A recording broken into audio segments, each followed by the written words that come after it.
Hello दोस्तों, नमस्कार। आप सभी का लर्निंग पॉइंट 24/7 पर हार्दिक स्वागत है और आप सभी को एवं समस्त देशवासियों को शिक्षक दिवस की हार्दिक बधाई देता हूं। आज हम आपको एक नया टॉपिक पढ़ाएंगे। मैथ में स्टार्टिंग से सबसे पहले पढ़ेंगे संख्या पद्धति, नंबर सिस्टम। जहाँ से गणित की शुरुआत होती है, जहाँ से हम गणित को सीखते हैं, संख्या पद्धति से हम प्रारंभ करेंगे। सबसे पहले हम सीखेंगे कि अंक क्या है। अंक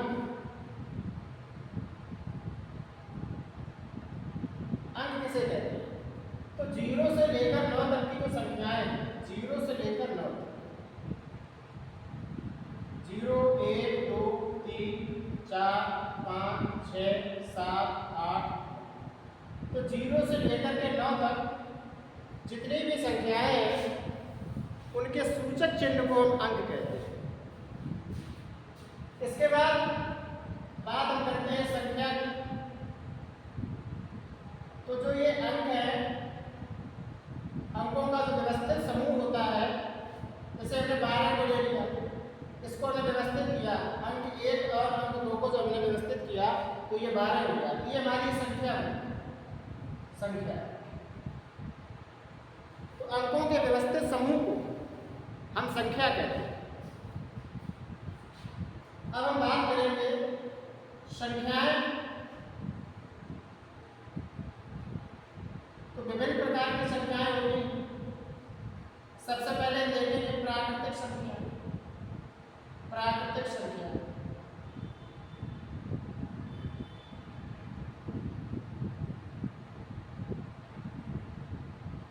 प्राकृतिक संख्याएं क्या होती है?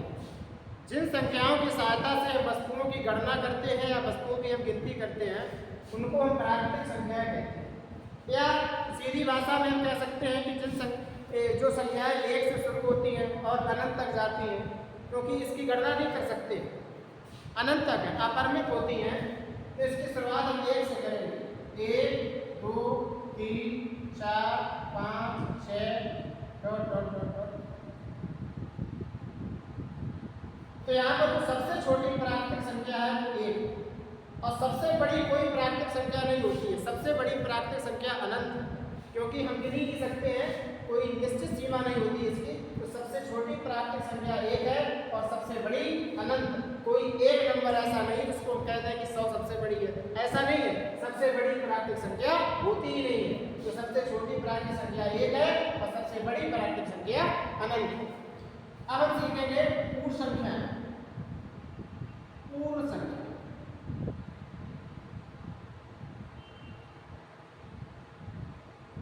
पूर्ण संख्याएं हमारे 0 से प्रारंभ। यदि हम कहें कि प्राकृतिक संख्याओं के समुच्चय में यदि 0 को हम शामिल करें, प्राकृतिक संख्याओं के समुच्चय में यदि 0 को भी शामिल कर दिया जाए तो हमें पूर्ण संख्याओं का समुच्चय प्राप्त होता है।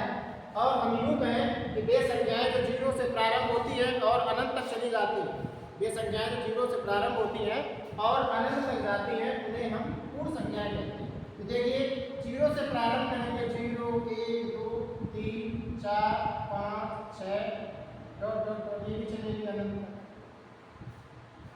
अब बात आती है सम संख्या।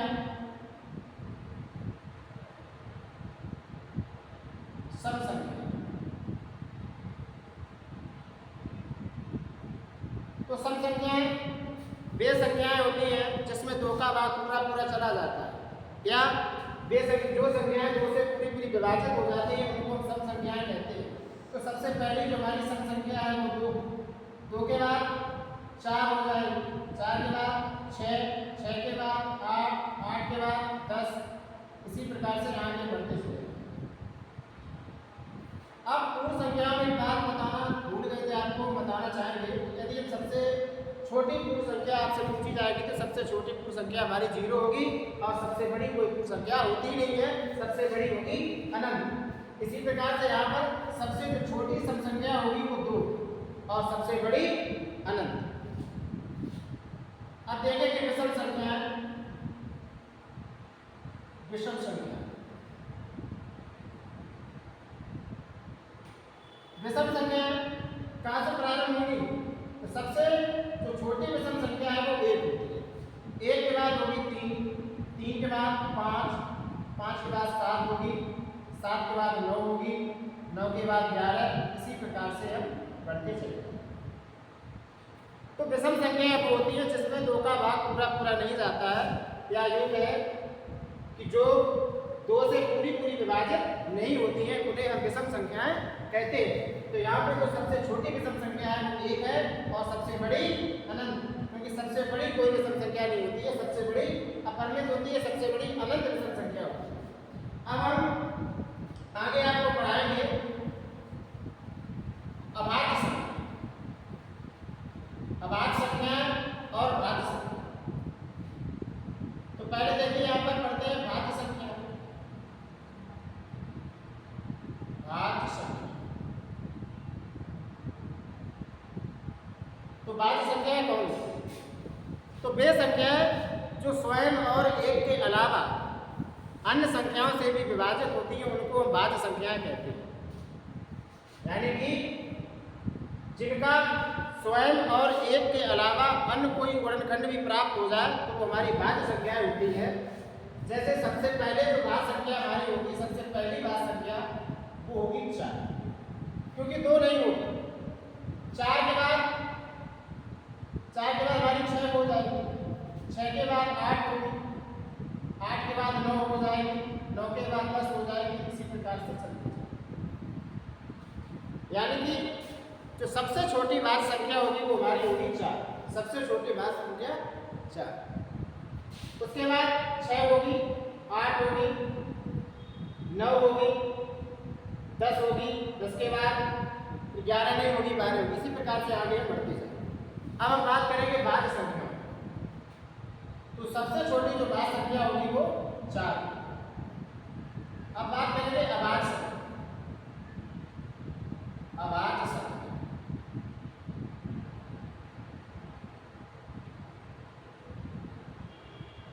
अभाज्य संख्या वे संख्याएं जिनमें स्वयं और 1 के अलावा कोई अन्य गुणनखंड प्राप्त नहीं होता है, या यूँ कहें कि वे संख्याएं जो स्वयं और 1 के अलावा अन्य किसी संख्याओं से विभाजित नहीं होती है, वो हमारी कहलाती है अभाज्य संख्याएं। तो सबसे जो पहली अभाज्य संख्या होगी वो 2 होगी, 2 के बाद हो जाएगी 3, 3 के बाद 5, 5 के बाद 7, 7 के बाद 8, 9, 10 नहीं होगी, तो होगी 11, 11 के बाद 13, इसी प्रकार से चलते चलते। तो सबसे छोटी अभाज्य संख्या की बात करें तो सबसे छोटी अभाज्य संख्या 2 होगी। अभी प्राकृतिक संख्याएं पढ़ी, तो सबसे छोटी प्राकृतिक संख्या 1 होगी, सबसे छोटी पूर्ण संख्या 0 हो जाएगी, सबसे छोटी सम संख्या 2 होगी और सबसे छोटी विषम संख्या 1। अब 1 की अगर बात करें, भाज्य और अभाज्य में अगर 1 की बात करें, 1 ना भाज्य है, 1 ना भाज्य है और ना अभाज्य।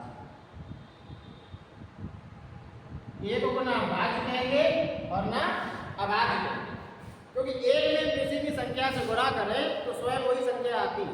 1 का किसी संख्या में भाग करें तो भी वही संख्या आती है।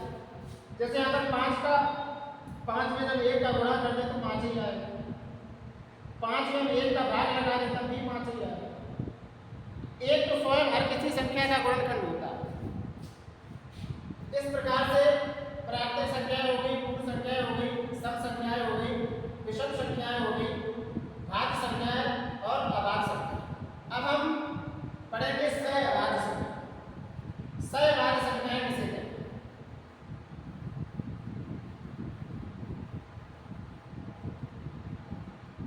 सहअभाज्य संख्या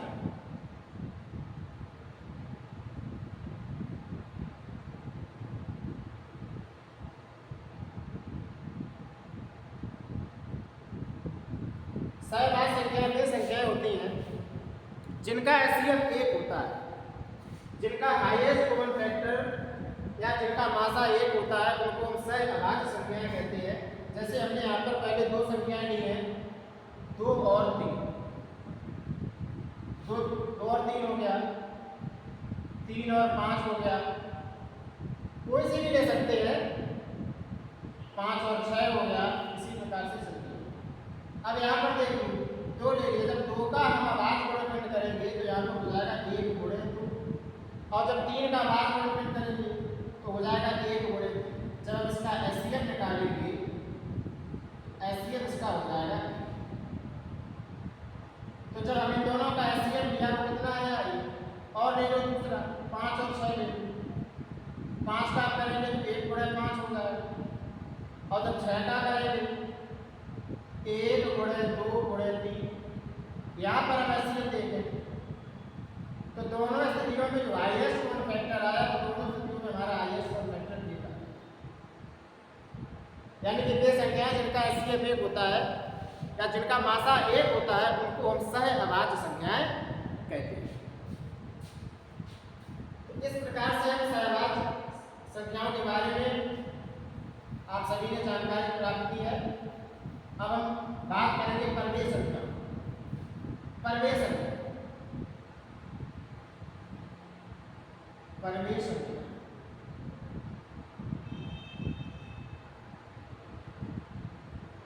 अब परमेय संख्या क्या हो? वे संख्याएं जिन्हें हम p बटे q के रूप में लिखते हैं, वे संख्याएं जिन्हें हम p बटे q के रूप में लिखते हैं वो परमेय संख्याएं कहलाती हैं। जैसे कि 3/4, तो 3/4 हमारी परमेय संख्या है, और यहीं पर हम दूसरा लिखते हैं कि 3/0, तो ये परमेय संख्या नहीं होगी, क्योंकि परिभाषा से ये नहीं कि जो संख्या p बटे q के रूप में लिखी जाती है वो परमेय संख्या होगी। वे संख्याएं जो p बटे q के रूप में लिखी जाती है और जो q का मान होगा वो 0 नहीं होना चाहिए, यानी कि q not equal to 0, q का मान 0 नहीं होना चाहिए, यानी कि वे संख्याएं परमेय संख्याएं कहलाती है जो p बटे q के रूप में लिखी जाती हैं और जो q का मान होगा वो 0 नहीं होना चाहिए। तो 3/4 तो परमेय संख्या है, मगर 3/0 हमारी परमेय संख्या नहीं, यानी कि हर हमारा 0 नहीं होना चाहिए। तो यही होती है परमेय संख्याओं की परिभाषा कि वे संख्याएं जो p बटे q के रूप में लिखी जाती हैं और q का मान 0 नहीं होना चाहिए, वो हमारी परमेय संख्याएं कहलाती हैं। अब काफी परमेय संख्याएं होती हैं, 3/4 हो गया, 12/5 हो गया, 17/13 हो गया। अब परमेय संख्या ऋणात्मक भी होती है, -3/7 हो गया, -11/15 हो गया, ये सब परमेय संख्या। अब हम बात करेंगे अपरमेय संख्या। अपरमेय संख्या क्या होती है?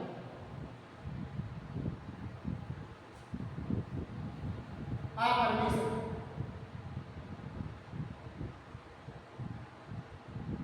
अपरमेय संख्या,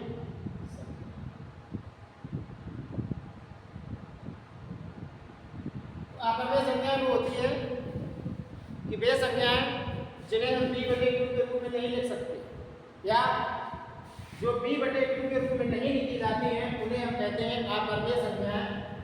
तो सबसे पहले यहाँ देखिए √2 हो गया, √3, √5, √7। अब यहाँ देखो √3 के बाद 4 लेंगे, तो जब 4 का वर्गमूल लेंगे तो 4 का जब वर्गमूल लेंगे तो 2 आएगा, 2 के बटे 1 मानेंगे तो ये तो बन जाएगी p बटे। तो जिसका हम ठीक प्रकार से वर्गमूल निकाल लेंगे वो हमारी परमेय हो जाएगी, और जिसका हम ठीक वर्गमूल नहीं ले सकते वो सारी संख्याएं कैसी होती है? अपरमेय होती है, क्योंकि जब उनका वर्गमूल लेंगे तो वो दशमलव में आएगा। तो जब दशमलव में आएगा तो उन्हें अपरमेय संख्याएं कहेंगे, परमेय संख्याएं नहीं कहेंगे। इस प्रकार से वे संख्याएं जिनका हम ठीक वर्गमूल नहीं प्राप्त कर सकते हैं वो अपरमेय संख्याएं कहलाती हैं। तो आज हमने संख्याओं के बारे में जानकारी प्राप्त की है, और कल हमारा अगला लेक्चर होगा नंबर सिस्टम क्लास 2। आप लोगों को यदि हमारी वीडियो पसंद आए तो वीडियो को लाइक करें, शेयर करें और हमारे चैनल को सब्सक्राइब करें। धन्यवाद।